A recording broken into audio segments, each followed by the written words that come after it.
पिछले तकरीबन 1 हफ्ते से मैं गुड़गाँव था, किसी काम से मैं गया हुआ था और इसी बीच में क्या हुआ, मैंने कुछ बुक्स ऑर्डर की हुई थी, करीबन 50-60 बुक्स थी। मैं काफ़ी समय से कोशिश कर रहा था कि कुछ नई बुक्स अपने कलेक्शन में ऐड करूँ और फाइनली वो बुक्स जो हैं वो जब मैं गुड़गाँव में था तो डिलीवर हो गई थी। तो हालाँकि इंस्टाग्राम के लिए तो मैंने ऑलरेडी उसको अनबॉक्स वगैरह करके और एक काइंड ऑफ अ रील बना के मैंने थोड़ा एडिट किया है। बट मैं आपको एक थोड़ा-सा इस वीडियो में भी I will try to show you कि मैंने कौन-कौन सी बुक्स मँगवाई हैं और क्यों मँगवाई हैं, क्या रीज़न है, क्या बुक्स कम पड़ गई थी या है थी, जो भी all these things, right? I won't waste much time. तो बुक्स दिखाता हूँ मैं आपको। तो अब आई होप आप लोग देख पा रहे होंगे काफ़ी सारी बुक्स जो हैं वो यहाँ पे मंगवाई गई है और आज की वीडियो का टॉपिक भी मैंने थोड़ा इसलिए बुक्स के अराउंड रखा क्योंकि मुझे लगता है कि बुक्स पढ़ने की आदत हर किसी की लाइफ में होना चाहिए। ये जो बुक्स हैं आप इनको इस तरह से भी देख सकते हो कि एक इंसान का पूरा जीवन वो अपनी बुक्स में लिख के चला जाता है, या जो पहले के जो हमारे फिलोसोफर, सूफी संत, राइटर्स थे, उनकी जीवनी अगर किसी ने लिखी है, लेट्स से अगर मैं फिराक गोरखपुरी की बात कर रहा हूँ, तो ये जो बुक है ये उनकी एक जीवन का बहुत बड़ा हिस्सा है। अगर आप शुरू में देखेंगे तो उनके जीवन के बारे में लिखा है, हालांकि चंद पन्ने हैं लेकिन हमको एक उनके जीवन के बारे में पता लग जाता है कि ऐसे ऐसे उन्होंने अपने जीवन को जिया। अब ये तो खैर शायरों की बुक है, मतलब शेरो शायरी वाली बुक है, लेकिन अगर हम यहाँ से शुरू करें तो आप देख सकते हो कि इसमें जो मुस्लिम कम्युनिटी में आप बोल सकते हो या जो सूफी संत हैं, जो दरवेश लोग हैं, ये उनकी बुक्स हैं। इसमें हज़रत सुल्तान बाहू, हज़रत बू अली कलंदर, हाफिज़ जो बुलबुल शिराज जिनको बोला जाता है, आमिर खुसरो, फ़कीर लालन शाही, मतलब आप देख सकते हैं कि काफ़ी सूफी फ़कीरों दरवेशों की बुक्स मंगवाई है। उसके बाद इस तरफ आ जाते हैं, ये कुछ पोइट्री की बुक्स मैंने मंगवाई थी, मैं इनको थोड़ा सा साइड रख देता हूँ। ये है जी प्रॉपर शेरो शायरी वाली बुक्स, ठीक है जी, इनकी भी बात करेंगे। ये है जी हमारे जो सनातनीय जो सूफी हमारे जो संत लोग हुए हैं, संत तुकाराम है, सूरदास जी हैं। अब इसमें महाराष्ट्र के संत कवि, मतलब जो महाराष्ट्र के उस एरिया के जो संत कवि लोग रहे हैं, उनकी एक बुक है। संत भीम भोई है, संत धरणीदास, संत दरिया, संत मलूक दास, संत दरिया। दो दरिया संत है, एक बिहार वाले एक मारवाड़ वाले। समर्थ रामदास, हैजोबाई दयाबाई, प्रभु प्रेम का रूप, पलटू साहिब के पूर्व संत। अच्छा, एक है पलटू साहिब और एक पलटू साहिब के पूर्वज संत, संत नामदेव हैं। उसके बाद है ये भक्ति की महिमा, एक बुक है, प्राचीन हिंदू धर्म ग्रंथों के अनुसार, ये भी पढ़ेंगे। उसके बाद है जी रामचरितमानस और भगवत गीता का सार संदेश है। ये जो दो बुक्स आप देख रहे हैं ये काफ़ी हैवी बुक्स हैं, बड़ी बुक्स हैं। उसके बाद है जी संत मत प्रकाश के 5 भाग हैं। उसके बाद यहाँ भी कुछ संतों की है, भगत बानी है 1, भगत बानी 2, भगत बानी 3, मतलब जो भगत लोग हुए उनकी बानियाँ हैं। उसके बाद आनंद साहिब भाई, ये थोड़े से ये सिखों के रिलेटेड, सिख धर्म के रिलेटेड ये बुक्स हैं, संत लोगों की बाणियाँ हैं। अच्छा, इसमें भी अगर आप देखेंगे तो ये तो हो गए हमारे, इसमें भी पलटू साहिब हैं, संत नामदेव हैं, ये कुछ सिखों के हो गए, कुछ हिंदुओं के हो गए, कुछ मुसलमानों के हो गए। और बुक्स भी मुझे लगता है आनी चाहिए थी शायद, क्योंकि उसमें मैंने कुछ बौद्ध धर्म और जैन धर्म की मैंने कुछ मंगवाई थी, वो मुझे चेक करना पड़ेगा। तो खैर ये है हमारा बुक्स का कलेक्शन। उसके बाद ये है जो कुछ हमने बुक्स मंगवाई हैं जो उर्दू के जो शायर हैं, सरदार जाफरी, नज़ीर अकबराबादी, ज़गर मुरादाबादी, मीरा जी, नासिर काज़मी, वलीद अकनी, मीर तकी मीर, फैज़ अहमद, फैज़ गालिब, साहिर लुधियानवी, दाग ज़ौक़ इकबाल, मिजाज, फिराक गोरखपुरी। दो आगे क्या? नहीं। तो ये कुछ हमारी शेर व शायरी की बुक्स है, ये भी पढ़ी जाएगी। उसके बाद जो उपन्यास हमने देखे होंगे, बचपन में हमने पढ़े थे कि मुंशी प्रेमचंद्र जी के जो, प्रेमचंद जी सॉरी, कथा साहित्य के 5 उपन्यास है, गोदान, निर्मला, गबन, कर्म भूमि और अलंकार। तो ये भी मैंने कहा मंगवाए जाने चाहिए, कुछ पढ़ा जाना चाहिए। कुछ बुक्स मेरे पास पहले ही भी थी, लेकिन मुझे लगता है कि books are always not enough. जैसे मिठाई होती है ना, मिठाई की दुकान पे आपको लगता है ये भी खा लूँ, वो भी खा लूँ, तो जो मिठाई का शौकीन आदमी होगा, उसके लिए मिठाइयाँ कभी कम नहीं होंगी। वो चाहता है कि और मिठाइयाँ आएँ और मिठाइयाँ आएँ, नए से नए तरह की। तो जो बुक्स पढ़ने वाला व्यक्ति है, मेरी तरह छोटा-सा, वो चाहता है कि एटलीस्ट उसके पास कलेक्शन में तो सारी बुक्स हों। एक बुक मैंने और मँगाई थी इन सब के अलावा, वो है हमारा भारत का संविधान। क्या होता है ना कि हर तरीके से आपको अपने आप को, आप समझ लीजिए कि तैयार रखना होता है, या मुझे लगता है कि आपको पढ़ना चाहिए। अगर आप जिस देश में आप रहते हैं उसके संविधान को पढ़ना मुझे लगता है बहुत ज़रूरी है।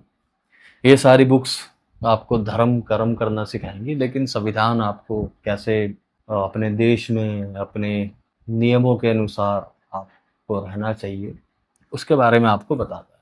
तो ये है जी फिलहाल हमारा छोटा सा कलेक्शन जो भी हमने मंगवाया था। और जो संत संवाद के जो भी हम एपिसोड रिकॉर्ड जो कर रहे हैं सोशल मीडिया पे, जो मैं पोस्ट कर रहा हूँ, ये उन्हीं का ही आगे जाके हिस्सा बनेंगे। इन्हीं बुक्स में से आगे जाके संतों का संवाद जो सीरीज जो है, उसमें ये सारी चीज़ें धीरे धीरे इन बुक्स को ऐड किया जाएगा, ताकि एक बहुत बड़ा हम लोग एक डिस्कशन कॉन्वर्जेशन हम लेके चलें उस संत संवाद के अम्ब्रेला के अंडर में। अब ना जी देखिए, होता क्या है कि ज़रूरी नहीं है कि आपको भी इतनी बुक्स मंगवानी हैं, आपको भी पूरा 50-60 बुक मंगवा के आप भी पूरा जो है अपने कमरे को लबालब करने बुक्स से, ऐसा ज़रूरी नहीं है। आप एक बुक खरीदिए, उसको पूरा पढ़िए, 2 बुक खरीदिए, उसको पूरा पढ़िए। धीरे-धीरे करके जब आपकी आदत बनने लगे बुक्स पढ़ने की, क्योंकि बुक्स जो है वो आदत के बिना आप नहीं पढ़ पाएँगे। मैं इसलिए पढ़ लेता हूँ क्योंकि मैं बहुत पहले से ही पढ़ रहा हूँ। मैं बचपन से ही कहानियों की बुक्स को पढ़ता हूँ। कहानियाँ हो गई या कुछ, कुछ पढ़ने को चाहिए मतलब। जब छोटे थे तो चंपक जैसी किताबों को पढ़ा करते थे। उसके बाद धीरे-धीरे जब बड़े हुए तो जो भी किताबें मिली मतलब वो पढ़ ली, चाट ली कह लो। 90 के दशक का जन्म है तो इतना कुछ करने को होता नहीं था। थोड़ी बहुत साइकिल चला ली, थोड़ा तैर लिए पानी में, घूम लिए, तो ले दे के क्या होता था कि फिर किताबों में हमें वापस जाना पड़ता था पढ़ने के लिए। और जब स्कूल की किताबों का नया सेट लाते तो उसमें सबसे पहले जो कहानियाँ होती थी वो पढ़ के ख़त्म कर डालते थे बुक्स। अगर कहीं रेल के सफ़र में, बस के सफ़र में है तो बस अड्डे से वो चंपक जैसी किताबें खरीद ले रहे हैं, वो पढ़ रहे हैं। एक ही कहानी को 10-10 बार पढ़ रहे हैं, उसको इमेजिन कर रहे हैं पढ़ के। तो कहानी या जो बुक्स हैं उनसे बचपन से ही करीबन नाता रहा है और अच्छा लगता है पढ़ना बुक्स को। तो इसीलिए now when I think if you can afford a few books, रखो उसको, उनको पढ़ो। बुक्स मुझे लगता है कि आपकी ना वोकैब्युलरी को बहुत स्ट्रॉन्ग कर देता है। जो आपकी शब्दावली होती है उसको बहुत बड़ा कर देता है, और आपके मुँह से हमने कई बार देखा है, मेरे बहुत कई ऐसे जान-पहचान वाले लोग भी हैं जो बहुत ना गाली-गलौच बात करते वक़्त गाली-गलौच बहुत करते हैं। तो मैं उनको कई बार ये चीज़ बोलता हूँ कि अगर आप एक बुक ऐड कर लें अपने रूटीन में, तो ये जो गाली-गलौच वाली जो लैंग्वेज है, ये आपकी छूट जाएगी। क्योंकि होता क्या है ना कि जब आप बुक्स पढ़ते हैं तो आपके जो शब्दावली होती है, जो वोकैब आपकी होती है वो बहुत बड़ी हो जाती है। तो आप फिर कतराते हो, आपके पास शब्द होते हैं बात करने के लिए, आपके पास क्या बोलते हैं, वाक्य होते हैं बात करने के लिए, है ना? आप किसी राइटर को पढ़ रहे हो तो उसकी ज़ुबान आप बोलने लग जाते हो, आप उनके शब्दों को इस्तेमाल में लाने लगते हो। तो मुझे लगता है ये थोड़ा ज़रूरी होता है, मतलब बुक्स पढ़ना, मुझे ऐसा लगता है, मेरा पर्सनल एक्सपीरियंस है। मैं कुछ दिनों पहले भी गुड़गाँव गया हुआ था, तो वहाँ पे मैं अपने एक मित्र के पास रुका हुआ था 1 हफ़्ता। तो उनका थोड़ा-सा फ़िटनेस और उस तरफ काफ़ी रुझान है। तो मैंने एक चीज़ देखी है कि आप अपनी लाइफ़ में कोई भी एक ऐसी चीज़ ऐड कर लेते हो ना, जो आपको एक डायरेक्शन देता है। तो उससे क्या होता है कि आपके पास जितना भी समय बचता है, फिर आप क्या करते हो, उस डायरेक्शन में आप लगाने की कोशिश करते हो। कभी-कभी ऐसा होता है कि वो जो डायरेक्शन होता है, वो आपकी लाइफ़ को एक मीनिंग देने लगता है। आपको स्ट्रॉन्ग करने लगता है। आपको एक डायरेक्शन में जाने के लिए आपको कह सकते हो कि पुश करता है, राइट? अब वो चीज़ कुछ भी हो सकती है। आप एक अगर राइटर हैं तो आप लिखने की तरफ आपको आपका ध्यान जाता है कि आप लिखना चाहते हो, राइट? आप पोएट हो तो आप पोएट्री करना चाहते हो, आप सिंगर हो तो आप सिंगिंग करना चाहते हो, आप बॉडी बिल्डर हो तो आप वेट लिफ्टिंग करना चाहते हो, कोई भी एक ऐसी चीज़ जो आपकी लाइफ को एक डायरेक्शन दे, मुझे लगता है कि वो ऐड कर लेनी चाहिए। अगर आप ज़्यादा शरीर को हिलाना-डुलाना नहीं चाहते हो, तो मुझे लगता है कि कुछ चीज़ें हैं, जैसे आप इंस्ट्रूमेंट सीख सकते हो, कोई गिटार, सितार, तबला, कुछ भी, हारमोनियम। आप जो है बुक्स पढ़ना ऐड कर सकते हो। बुक्स पढ़ना मुझे लगता है कि आपको यहाँ से बड़ा मजबूत बनाती है, क्योंकि जो आप अगर बुक्स पढ़ रहे हैं, तो उससे होता क्या है कि अगेन वही बात आ जाएगी कि आपकी शब्दावली स्ट्रांग होगी और आप जो हैं गलत-सलत भाषा शब्दों का प्रयोग नहीं करेंगे। आप समझ रहे हैं? अच्छी चीज़ों के बारे में अच्छा शब्द आप इस्तेमाल करेंगे, आपकी वोकैब्युलरी बड़ी अच्छी हो जाएगी और कहीं न कहीं आप 10 जगह बैठोगे तो मुझे लगता है कि उसका भी बड़ा एक प्रभाव पड़ता है। आपकी भाषा का, आपकी सोच का, आपकी समझ का भी बहुत प्रभाव पड़ता है। तो मुझे लगता है कि बुक्स वगैरह एक आध बुक सबको पढ़ लेनी चाहिए। तो हालाँकि गुड़गाँव और जो मेट्रो सिटी में जो रहना है, उसके बाद फिर जो है बुक्स पढ़ने जैसी चीज़ें बड़ी ही डिफ़िकल्ट होती हैं, मैं आपको ऑनेस्टली बताऊँ। क्योंकि वो जो मेट्रो सिटी है ना, वो बहुत तेज़ दौड़ती है और उस तेज़ दौड़ने में बुक पढ़ना मतलब कि धीरे हो जाना। तो ये है तो बहुत ही डिफ़िकल्ट चीज़, लेकिन मुझे लगता है कि अगर आप थोड़ा-सा ठहराव अपनी ज़िंदगी में चाहते हैं, तो इस तरह की कुछ चीज़ें ऐड कर लीजिए। आपको जो भी समझ आता है, ज़रूरी नहीं है कि आपको बुक्स ही ऐड करनी है। वो मेरा एक वे ऑफ लिविंग लाइफ़ है, बुक्स वगैरह। क्योंकि मैं बचपन से पढ़ रहा हूँ, लिखता हूँ थोड़ा बहुत, तो बुक मुझे फ़ैसिनेट करती है। आप कोई भी ऐसी चीज़ जो आपको थोड़ा लाइफ़ में स्लो करे, आप समझ रहे हैं? थोड़ा-सा वो आपको वो स्लो कर दे एज़ कम्पेयर टू जो लाइफ़, जो एक बहुत ही तेज़ वाली लाइफ़ है, उससे से आपको कंपैरेटिवली स्लो कर दे। आपको कोई भी एक ऐसी आदत डाल देनी चाहिए। जैसा मैंने पहले भी बताया था कि मैं कुछ दिनों के लिए भी गुड़गाँव गया हुआ था। जब आप एक छोटे शहर से आप जब बड़े शहर में जाते हो, तो आपको ना बड़ा अच्छा लगता है वहाँ पे जाके। मतलब आपको एक जिसको बोलते हैं ना कि आप बहुत तेज़ दुनिया में आप कदम रखते हो, तो आपको लगता है कि भाई मज़ा आ गया, है ना? लेकिन उसके बाद जब आप तेज़ दुनिया में कदम रखोगे, 10-15 साल वहाँ पे रहोगे, उसके बाद जब आप फिर वापस आओगे एक छोटी जगह में, तो आपको ना एक अजीब-सा सुकून महसूस होगा। वो सुकून होगा कि छोटे शहर में ज़्यादा पी-पी, पॉप-पॉप, हल्ले की आवाज़ नहीं होती है, गंदगी नहीं होती है, जो मेट्रो सिटी में आपको जगह-जगह पे कूड़े के ढेर, जगह-जगह पे गड्ढे, पानी, ये वो इस तरह की चीज़ें मिलेंगी। छोटे शहरों में क्या होता है कि इस तरह की चीज़ें थोड़ी-सी कंपैरेटिवली कम होती है। अब उसका कारण ये भी हो सकता है कि लोग कम हैं, मेट्रो सिटी में लोग ज़्यादा हैं। तो हर चीज़ ज़्यादा होगी वहाँ पे, क्राइम भी ज़्यादा होगा, अच्छे लोग भी ज़्यादा होंगे, बुरे लोग भी ज़्यादा होंगे, कूड़ा भी ज़्यादा होगा, सफाई भी ज़्यादा होगी। तो एक्सट्रीम की तरफ चली जाती हैं। तो मैं पिछले तकरीबन 10-15 सालों से दिल्ली, गुड़गाँव भी रहा हूँ। फिर मैं नैनीताल, नौकुचिया जैसी जगह भी रहा हूँ और अपने घर जो नानकपत्ता साहिब है, वहाँ भी रहा हूँ। तो मुझे कई बार ऐसा लगता है कि आपकी जो लाइफ़ का जो गोल है, वो डिपेंड करता है कि कहाँ पे फुलफ़िल हो रहा है। मैंने बहुत सारे ऐसे लोग देखे हैं जो गुड़गाँव से सब कुछ छोड़-छाड़ के पहाड़ों में शिफ्ट हो गए हैं।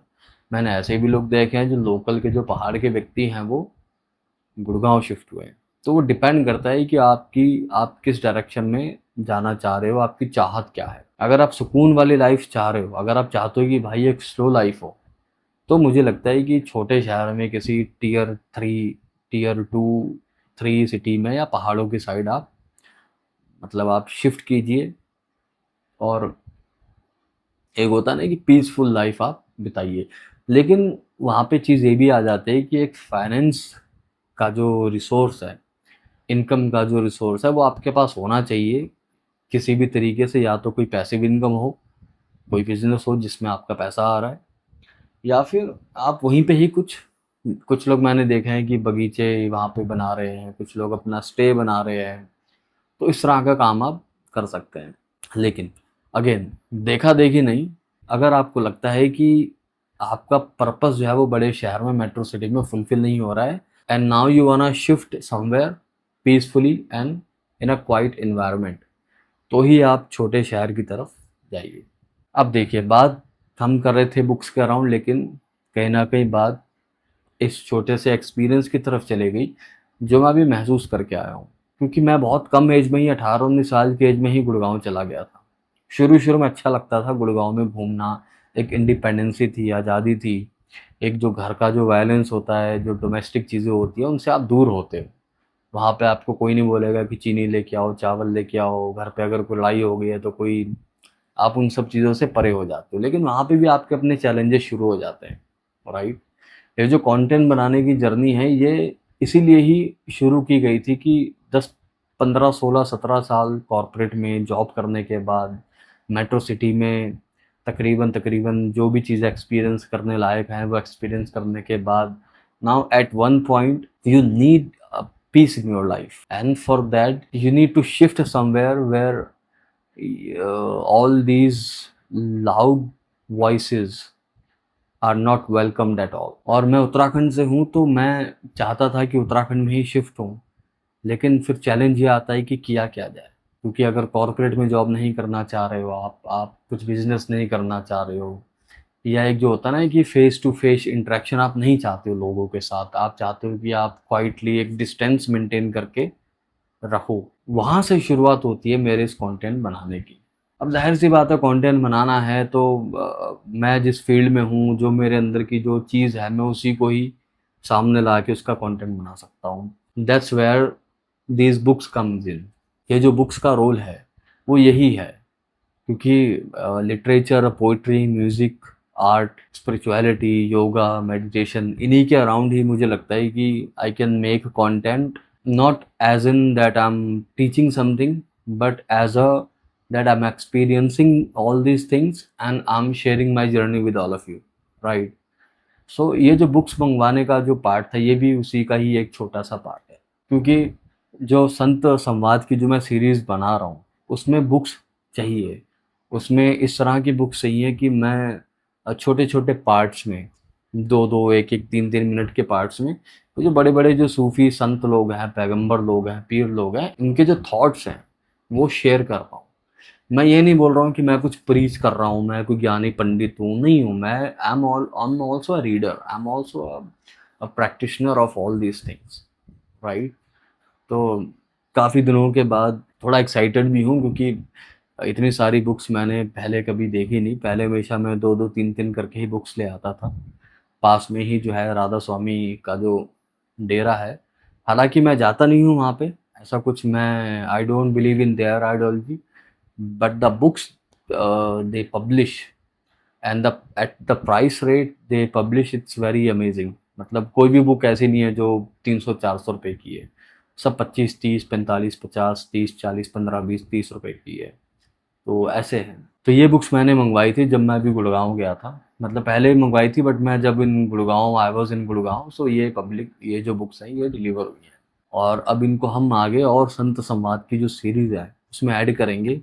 And I am also thinking कि जो संत संवाद की जो सीरीज़ है, उसको हम एक यूट्यूब में भी हम उसको स्लोली स्लोली पोस्ट करें, क्योंकि रील में क्या होता है कि आप 2-3 मिनट तक ही कुछ देख पाओगे, लेकिन बहुत सारे ऐसे रेफरेंसेस हैं, स्टोरीज हैं, जो 5-5, 6-6, 8-8, 9-9, 10-10 मिनट की भी है। After this video maybe I will posting 2 videos in a week. I know it sounds very consistent, but it will consume a lot of my energy, but ultimately you have to put all of your efforts in, right, if you want to make something work out for yourself in future। तो yes, next time जो है, मैं एक video जो है अपनी ये जो पर्सपेक्टिव वाली डाला करूँगा, और एक वीडियो जो है एक संत संवाद नाम की सीरीज शुरू करेंगे, जो मैं अभी ऑलरेडी कर रहा हूँ इंस्टाग्राम, फेसबुक पे, but I am not posting those videos here, but अब से डाला करेंगे।